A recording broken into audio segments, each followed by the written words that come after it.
అందరికీ నమస్కారం అండి. నా పేరు జంగం సునీల్ రాజు, ఎన్టీఆర్ జిల్లా ఎస్సీ మోర్చా అధ్యక్షుడిని. నిన్న సాయంత్రం నేను ఒక టెక్స్ట్ మెసేజ్ పెట్టాను, చాలామందికి పెట్టాను, చాలా గ్రూప్స్లో కూడా పెట్టాను. చాలామందికి అర్థమై ఉండదు ఎందుకు పెట్టాను అనేది. అయితే కొంతమంది చదివి దానికి రెస్పాండ్ అయ్యారు. ఆ రెస్పాన్స్లో చాలా ఎక్కువ ఏంటంటే, అన్న ఏంటి నువ్వు రాసింది, అన్న దేని గురించి. అక్కడ 2 మర్డర్ కేసులు ఉన్నాయండి. ఒకటేమో ఒక అమ్మాయి బ్రూటల్గా చంపబడింది, అంటే కిరాతకంగా చంపబడింది, సగం కాలిపోయి. It was sad. అయితే ఆ కేసులో తెలంగాణ ప్రభుత్వం చాలా త్వరగా స్పందించి నలుగురిని ఐడెంటిఫై చేసి, ఇక్కడ ఒక టోల్ ప్లాజా దగ్గర నలుగురు ఉన్నారని సీసీటీవీ కెమెరాల్లో గుర్తుపట్టి వాళ్ళ ఇళ్ళకి వెళ్ళి వాళ్ళని తీసుకొచ్చేసి ఎంక్వైరీ లేకుండా, ఇన్వెస్టిగేషన్ లేకుండా వాళ్ళని కాల్చి చంపేశారు సీన్ రిక్రియేషన్ ప్రాసెస్లో. అయితే ఇక్కడ నేను చెప్పేది ఏంటంటే, వాళ్ళు ఇంతకుముందు ఇంకెన్ని చేశారు, ఎన్ని కేసుల్లో ముద్దాయిలు, ఆ సాక్ష్యాలన్నీ సమాధి అయిపోయినట్టే కదా. 4 రోజుల నుంచి ఎంక్వైరీ చేసి చంపితే ఏం పోయింది, వాళ్ళని తెలిసాక చంపేయండి, తప్పేం లేదు. అలా చేస్తేనే సరిగ్గా ఉంటారు ఒక్కొక్కడు. కానీ అసలు ఇన్వెస్టిగేషన్ లేకుండా చేశారు అంటే అక్కడ నా డౌట్ స్టార్ట్ అయింది. ఇది ఎవరో పెద్దాళ్ళు చేశారు, కంపల్సరీగా ఎవరో పెద్దాళ్ళు చేసిందే. కాబట్టి ఎవరినొకళ్ళని చంపేసి, ఎవరినొకళ్ళని ముద్దాయిలు చేసి చంపేసి ఈ కేసుని క్లోజ్ చేసేస్తే ఇంకా ఎవరు మాట్లాడరు. దాని మీద అప్పట్లో ప్రభుత్వాలు స్పందించి దిశ పోలీస్ స్టేషన్స్ పెట్టారు, దిశ యాప్స్ క్రియేట్ చేశారు. సూపర్, చాలా మంచి వర్క్ అది.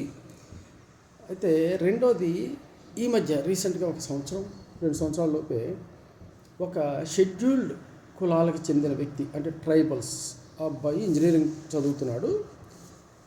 వాళ్ళ క్లాస్మేట్ ఒకడు వాడిని తీసుకెళ్ళి ఎంత కిరాతకంగా చంపాడంటే, వాడి గుండె ఇంకా రకరకాల పార్ట్స్ కోసి వాటిని వీడియో షూట్ తీసి వాడి గర్ల్ ఫ్రెండ్కి పంపించాడు.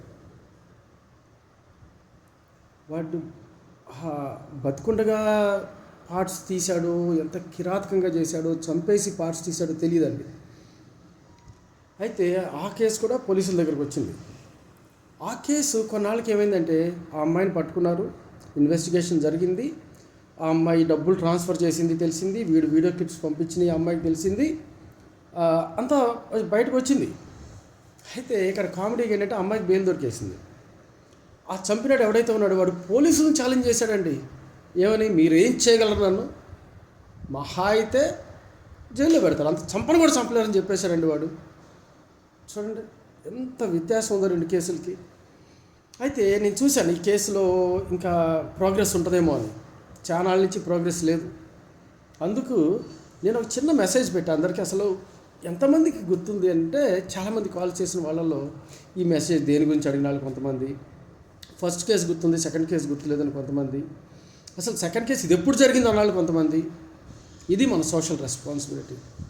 మన ఇంట్లో ఏదైనా జరిగితే గగ్గోలెట్టేస్తాం కదండి. మరి పక్కింట్లో జరిగినప్పుడు నువ్వు రెస్పాండ్ అవ్వకపోతే, నీ ఇంట్లో జరిగినప్పుడు ఎవడో ఎందుకు రెస్పాండ్ అవ్వాలి? సామాజిక బాధ్యత. సమాజం ఇది అందరిది, అందరం కలిసి ఉంటున్న సమాజంలో నీకు సమాజం మీద బాధ్యత, ఇంటి మీద ఎంత ఉందో అంత నీకు ఉండాల్సిందే. అది లేనప్పుడు రేపు నీ ఇంట్లో ఇలాంటివి జరిగితే ఎవ్వడు రాడు. సరే, మీరు నన్ను అడగొచ్చు, నువ్వేం చేస్తున్నావు అని. ఆల్రెడీ ఇంతకుముందు police department of Telangana, I think, వాళ్ళకి రాశానండి, లెటర్ రాశాను. ఇప్పటి నుంచి కాదు, చాలా చిన్నప్పటి నుంచి చాలాసార్లు చాలా మెయిల్స్, పోస్టులు పిఎంలకి సీఎంలు కూడా రాశాను. అప్పట్లో పోస్ట్ కార్డులు, ఉత్తరాలు ఉండేవి, ఎన్వలప్స్లో పెట్టి ఎవరైనా చదువుతాడేమోనని ఎన్వలప్స్లో పెట్టి ఇన్లాండ్ కవర్స్లో రాసి కూడా నేను పంపించిన రోజులు ఉన్నాయి. ఇది మా నాన్నగారి దగ్గర నుంచి వచ్చిందో ఎలా వచ్చిందో నాకు వచ్చింది.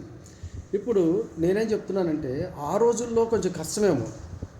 ఒక ముఖ్యమంత్రి గారు రాయాలంటే ఆయన ఇంటి అడ్రస్ తెలియాలి, ఆయన ఆఫీస్ అడ్రస్ తెలియాలి, చాలా ఉంటాయి. ఈరోజు మనకి పోర్టల్స్ వచ్చాయండి. Right to PM, right to CM, right to DGP, right to IG, right to commissioner. నేను ఇవాళ అందరికీ రాయబోతున్నా.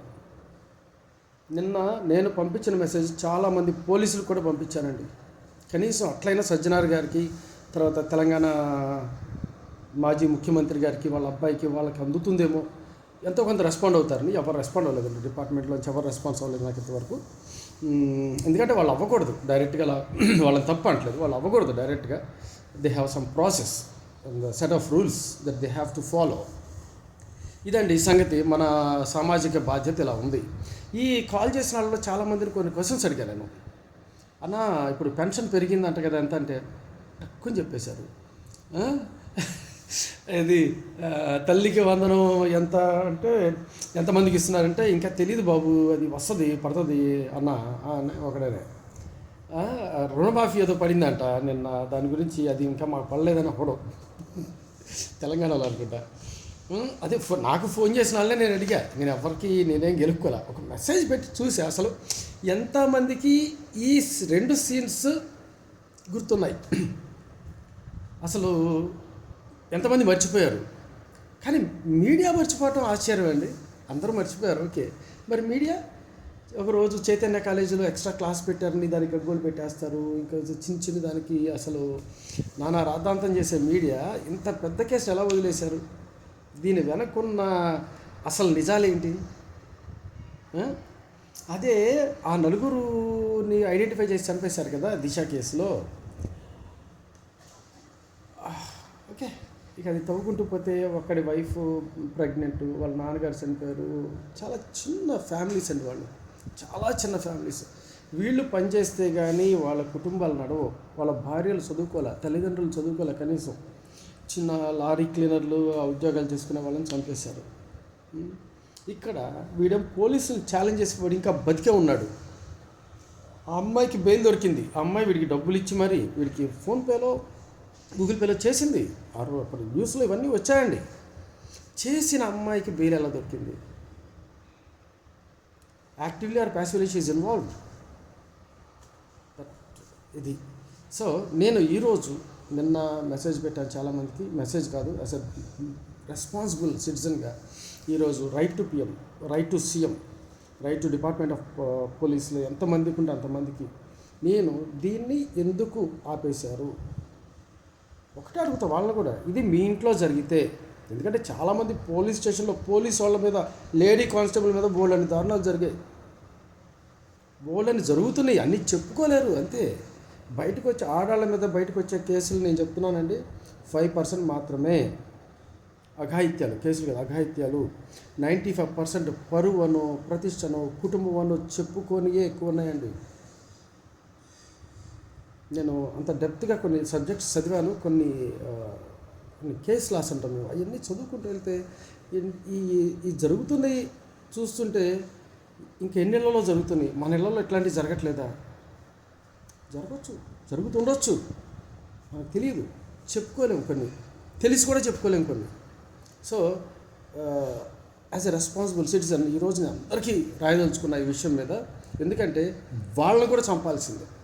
ఆ నలుగురిని ఎలా చంపారో వీళ్ళని కూడా చంపాల్సిందే. They must be sentence to death, ఏదేమైనా కానీ. ఓకే, అంటే నేను పెట్టిన మెసేజ్ చూసి చాలామంది మీరు ఎందుకు పెట్టాడో ఏం పెట్టా అంటే, యాక్చువల్లీ నేను వర్షం వల్ల రాత్రి రావడం లేట్ అయింది. వచ్చినప్పుడు దారిలో చిన్న ఇన్సిడెంట్ చూసి నాకు గుర్తొచ్చింది. ఆ ఇన్సిడెంట్ డిస్క్లోజ్ చేసేది కాదు. గుర్తొచ్చిన తర్వాత నాకు అనిపించింది ఒకసారి అసలు జనాలను అడుగుదాం, ఎంతమందికి ఫోన్ చేసి అడగను అని ఒక మెసేజ్ పెడదామని చూస్తే చాలామందికి ఆ కేసే తెలియదండి. ఒక సంచలనం ఆ కేసు. అప్పట్లో మనిషి లోపల పార్ట్స్ తీసేశాడు వాడు, మనిషిని చంపి తీసి వీడియోస్ చేసి లేదా వీడియో కాల్ చేసి అమ్మాయి చూపించాడు. So I'm going to right to everybody today. Have a good day.